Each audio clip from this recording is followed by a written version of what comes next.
I nderuar zoti Berisha, nderuar deputet, nderuar kryetar të bashkive, nderuar kryetar të partive aleate, nderuar pjesëmarrës, jemi mbledhur sot në këtë tryezë për të shprehur qëndrimet tona dhe për të vendosur disa piketa themelore në punën e komisionit për një reformë shumë të rëndësishme, të riardhur për shqyrtim pas 10 vitesh kohë e pakët kjo për reformën administrativo-territoriale.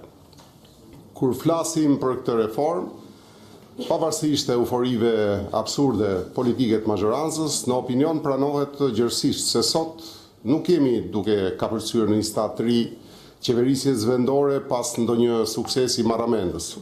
Përkundrazi, këtu na ka sjell dështimin real i pushtetit lokal.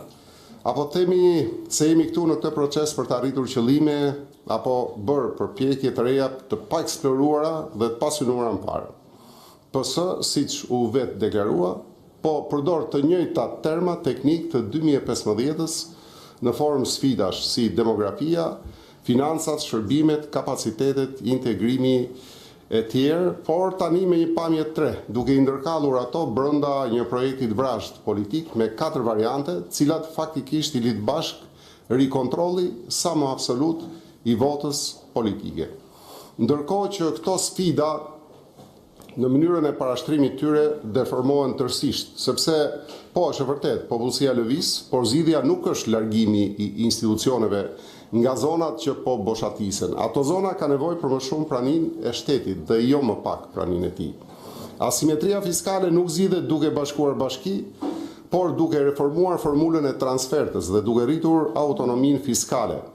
E ndeku në shërbime mes bashkive nuk vjen nga masia, por nga kapacitetet dhe nga financimi i dobët. Problemi nuk është numri i madh i bashkive, por mungesa e investimit në administratë dhe politizimi i saj. BE nuk kërkon bashki të mëdha në sipërfaqe dhe numër popullsi as pak. BE kërkon administratë profesionale, planifikim dhe transparencë. Sa më e madhe bashkia, aq më i dobët kontrolli qytetar. Sa më larg institucioni, aq më pak llogaridhënie. Nuk ka model unik europian për këtë. Ka vende me konsolidim, po, por ka dhe vende me shumë njësi të vogla dhe shumë funksionale. Dhe identiteti në fund nuk është folklor, ai është burim legitimiteti dhe kohezion social. Nuk ruhet me simbole, por ruhet me institucione që i përkasin komunitetit. Moraliteti i gjithë kësaj ngjason asaj fabulës, atij inxhinieri i cili pasi e ka rënuar shtëpinë e vet me dorën e vet, vjen menjëherë me 4 projekte dhe kërkon duartrokitje.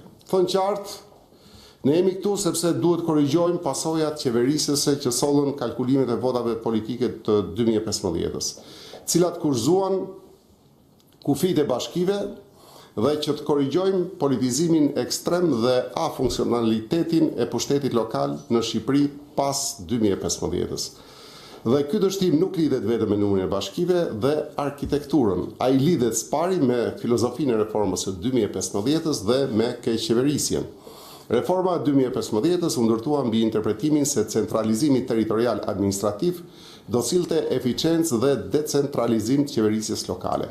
Një absurd epik ky që kërkonte të fshinte qëllimin e vërtet që s'ka ndryshuar as edhe sot. Ky qëllim ishte dhe është varësia politike nga pushteti qendror i atij lokal.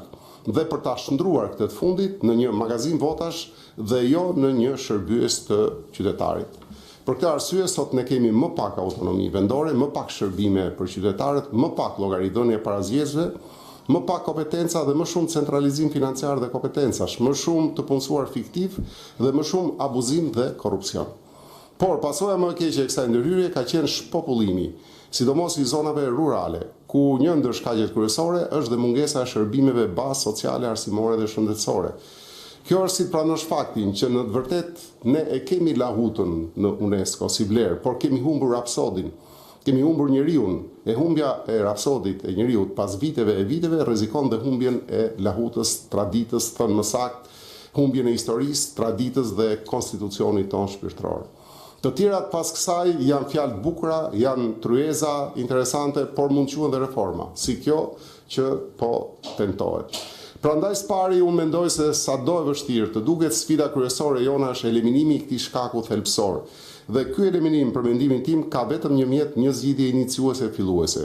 Një hartë të re territoriale me më shumë bashki që konsideron çdo element mbi cilën formsohet një territor ekonomik, historik, shpirtëror, por nuk konsideron numrin e votave politike për partitë politike.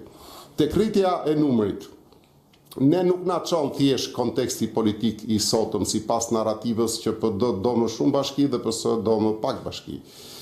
Këtu na çon në natyrshëm pyetja themelore e një reforme për pushtetin vendor. A jemi gati t'u japim bashkive pushtet real dhe qytetarëve shërbimin e duhur? Nëse po, dhe rritja numrit është logjike dhe nevojshme. Nëse jo, çdo modifikim me nivele apo pa nivele është iluzion institucional. Nëse synimi është vazhdohet me të njëjtën logjikë centralizuese dhe me nivel bashkisht mëdha, atëherë çdo rishikim territorial do të prodhonte të njëjtat probleme, më shumë burokraci, më shumë punësime pa funksion dhe më shumë pabarazi midis bashkive dhe më pak shërbime. Nëse përkundrazi synimi është një decentralizim real, atëherë rritja e numrit bashkive bëhet jo vetëm e arsyeshme, por e domosdoshme. Bashkimet vogla me kompetenca të qarta dhe burime të garantuara janë tafta të planifikojnë zhvillimin lokal, të identifikojnë nevojat reale të komunitetit dhe të përdorin fondet publike në mënyrë më të drejtë dhe më efikase. Ato janë gjithashtu më të ekspozuara ndaj kontrollit qytetar dhe më pak të prirura ndaj fryrjes burokratike. Mësimi i reformës së 2015-s është mos i qartë zvoglimi i numrit bashkive pa transferim pushteti real dhe ofrim shërbimesh nuk sjell eficiencë, por centralizim dhe pabarazi. PD-i ka të qarta objektivat e saj për këtë reformë, që janë frenimi i shpopullimit të vendit si objektiv imediat dhe ripopullimi si objektiv afatgjat, funksionalitet, decentralizim dhe autonomi për pushtetin vendor, shërbim deri tek qytetari më i largët dhe i fundit i territorit, evropianizim efikas i pushtetit vendor. Këto objektiva janë të arritshëm me formulën e propozuar nga ekspertët dhe deputetët tanë me rikthimin e afërsisë së pushtetit vendor tek qytetari nëpërmjet rritjes së numrit të bashkive, sidomos në zonat me mungesë shërbimesh. Thelbi është krijimi i bashkive të reja, aty ku ka distanca, shërbimet dhe identiteti dhe komuniteti vendor e kërkojnë gjithashtu. Kriteret që mund konsiderohen mund të jenë distanca të ndryshme, por nuk është përcaktuar deri në disa kilometra nga qendra, popullsi e mjaftueshme për funksionalitet, nisur nga standardi IBS që ka 6.000 banor për njësi vendore, identiteti historiki, konsoliduar kapacitet komunitar për vetë qeverisje. Pse zgjidhja jonë është e fortë, sepse rikthen shërbimet bazë pranë qytetarit, rrit llogaridhënien, forcon demokracinë vendore, nuk krijon kosto të larta shtesë nëse shoqërohet me rishpërndarje funksionesh.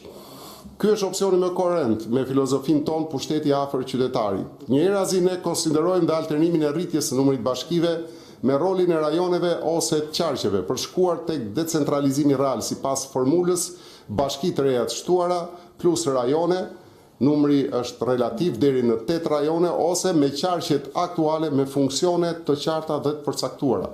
Thelbi i tij është krijimi i bashkive të reja, por me rajone ose qarqet përcaktuara në funksione të qarta dhe të kufizuara.